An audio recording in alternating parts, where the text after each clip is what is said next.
हाय लोगोफोर खुलुमबाय गोजोन फुंबिलिनि साफ्रोमनिसिमबो अननाय मोजां मोननाय आरो गाहाम हामलायनायखौ फिन खेबसेबाव बावहरफिननानै आंनि बे चेनेलाव बरायनानै लाबाय। जायफ्रा चेनेलाव गोदानै फैदों दिनैसो फार्स्ट टाइम भिजिट खालामदों नोंथांमोना चेनेलखौ साबस्क्राइब खालामनानै होलांब्लानो जाबाय। स' भिडिअखौ लाइक खालामनानै आंखौ भिडिअ बानायनायाव थुलुंगा होलांब्लानो जाबाय। स' जियानो जा नोंथांमोननि सिगाङाव मोनसे लास्ट आपडेट लानानै फैलायबाय। XNDB वेलफेयार एसोसिएशनआ गोसोखां बिलाइ गथायदों। मानो गथायदों आरो सोरनो गथायदों बेफोर गासैबो बाथ्राखौ नोंथांमोना बे भिडिअनि गेजेरजों मिथिलांगोन। बेनिखायनो भिडिअखौ जोबजासिम नाय आरो जोबजासिम फुल भिडिअ नायखांनायनि उनाव कमेन्ट हरनो हागोन बे भिडिअनि सायाव। थ' भारत सरकारनि EN डिभिजन मिनिस्ट्रि होम एफेयार्स AK मिश्रानो XNDBनि जेंनाफोरखौ लानानै जे गोबां प्रब्लेम्सफोर दं XNDB-फोरनि गेजेराव। थ' बेफोरखौ लानानैनो XNDB वेलफेयार एसोसिएशनआ गोसोखां बिलाइ गथायदों थुमदा मेम'रेन्डाम गथायदों। स' फुल भिडिअ होबाय नोंथांमोना भिडिअखौ जोबजासिम नाय आरो कमेन्ट। XNDB-खौ माने दिनै आसाम पुलिसाव माने 2% जेनेबा माबा होदों बेखौबो जोङो DGP बिथांजों रायज्लायदों। जायफ्रा दिनै बैसो दङ क्वालिफिकेसन दं बा माने पारामिलिटारियानो जा बा टेरिटरियेल आर्मियानो जा बा फुल आर्मियानो जा जेराव मावनो गोसो बिथांमोना बेवहाय फिजिकेलि माखासे बेयाव एग्जामफोर जायो। दा बे एग्जामफोरखौ पास खालामखांनायनि उनावहाय बा सोरबाया माने बैसोआ दंबावो दिनैसिम मावनो थाखाय गोसो दं बिथांमोनखौ जोङो जोंनि थ्रुयै बा माने XNDB वेलफेयार एसोसिएशननि थ्रुयै बिथांमोना माने जगाजग खालामनानै बेखौ मावफुंनो हागोन। आं XNDB वेलफेयारनि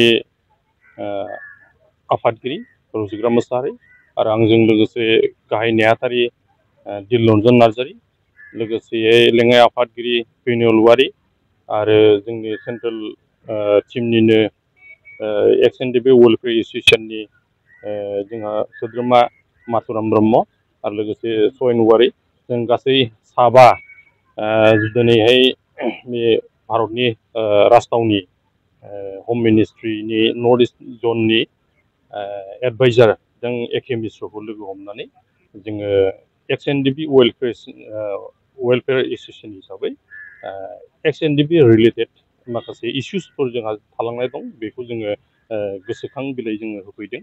आरो बेयाव गोसोखां बिलाइयाव जोङो XNDB हिसाबै थांनाय 2020 मायथाइनि 27 जानुवारियाव जि बिटिआर एकर्ड जालांबाय बे एकर्डनि दफा मथे आर्टिकेल 9.2 आरो लोगोसे 9.4 आरो 10.2 बे मोनथाम पइन्टनि सायाव जोङो गोसोखां बिलाइ होदों आरो बे पइन्टनि सायाव जोङो डिटेल्सै जोङो रायज्लायदों।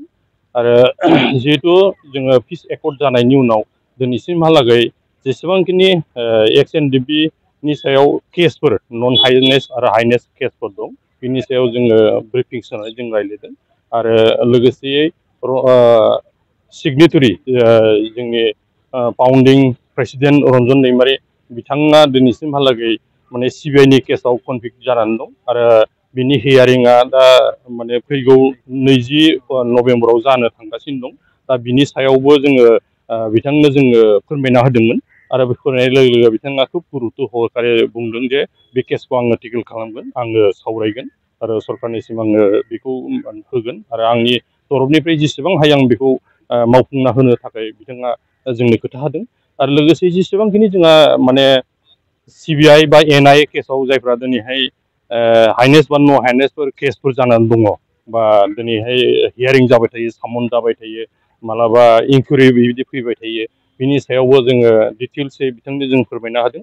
आरो जोङो बेखौ खावलायदों जे जिहेतु जोंनि पिस एकर्ड जानाया बिटिआर एकर्ड जानाया बोसोरब्रै जाबाय आरो बे बोसोरब्रैयाव जेसेबांखिनि जोङो XNDB हिसाबै जेसेबांखिनि मावथिफोर दंमोन आरो बिथांमोना दिनैहाय ससियेल लाइफ इन्जयमेन्ट खालामहैबाय, सामाजिक जिबन थांबाय, गणतान्त्रिक भाबे जेरैबायदि मावनांगौ बेबायदि माने रायजो राजाजों ससाइटिजों गोरोबनानै खामानि मावबाय। दिनैसिमहालागै 4 बोसोराव जेबो माने बेबायदि अघटन जायाखै आरो बेखौ नोजोर होनानै जोङो सरकारनो जों खावलायदों, बिथांनि थ्रुयै जों खावलायदों जे जोंनि जेसेबांखिनि केसफोर दं बेखौ माने जेनेरेल एमनेस्टि होनांगौ होननानै जोङो खावलायनाय जादों। आरो बेखौ बिथाङा खुब गुरुत्व सहकारे लादों आरो बे साननैसोनि उनावहाय बिथाङा बेखौ सरकारनिसिमहालागै होनानै जेसेबांखिनि जोंनो XNDP-नि जेसेबांखिनि मावनो गोनां खामानिफोर दं बेखौ बिथाङा मावनानै होगोन बा माने सरकारनिसिम अबगत खालामगोन होननानै बिथाङा जोंनो खोथा होदों। माब्लाबा माब्लाबा जों नुनो मोनो XNDP फरामनि मोनसे दोलोआ आलादा ओमफ्राय नोंथांमोना आलादा रायलायनायखौ जों नुनो मोनो। माबायदि बिनि बेलायावहाय केसनि बेलाफ्राव माबायदि आवगायनानै मोनो?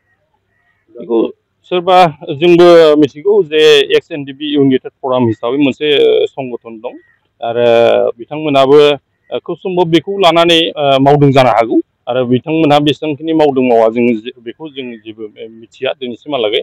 खिन्थु जों जिहेतु स्टार्टिंनिफ्रायनो 2005निफ्रायनो जों XNDP हिसाबै बा सिजफायाराव थानाय हिसाबै जों गावनो जरित दं।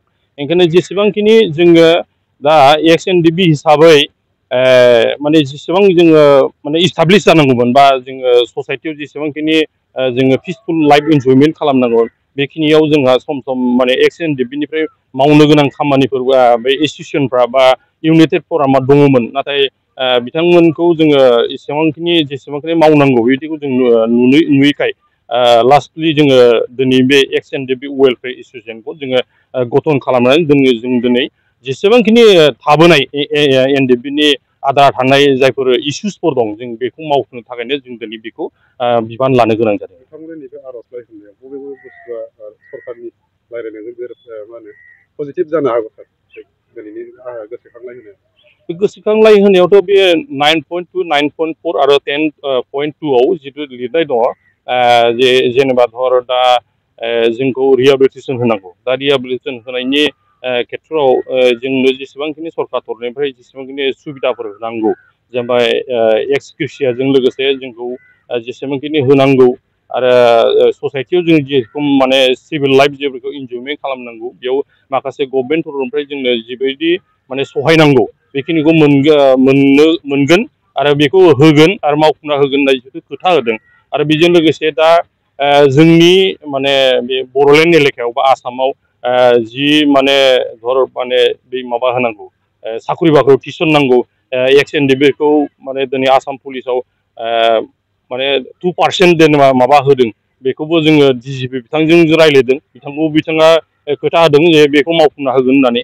आरो दा टेरिटरियेल आर्मिनि थाखाय दिनै जि रिलिज जाबाय थादों जों तरफनिफ्राय बेखौ अर्गेनाइज खालामदों आरो बे साननैसोनि गेजेरावनो जों माने पाब्लिकलि माने जों फोसावनो हादों आरो XNDP हिसाबै जों फोरमायना हरदों जायफोरा दिनै बैसो दङ क्वालिफिकेसन दं बा माने पारामिलिटारियानो जा बा टेरिटरियेल आर्मियानो जा बा फुल आर्मियानो जा जेराव मावनो गोसो बिथांमोना बेवहाय फिजिकेलि माखासे बेयाव एग्जामफोर जायो। दा बे एग्जामफोरखौ पास खालामखांनायनि उनावहाय बा सोरबाया माने बैसोआव दंबावो दिनैसिम मावनो थाखाय गोसो दं बिथांमोनखौ जोङो जोंनि थ्रुयै बा माने XNDP वेलफेयार एसोसिएसननि थ्रुयै बिथांमोना माने जगाजग खालामनानै बेखौ मावफुंनो हागोन।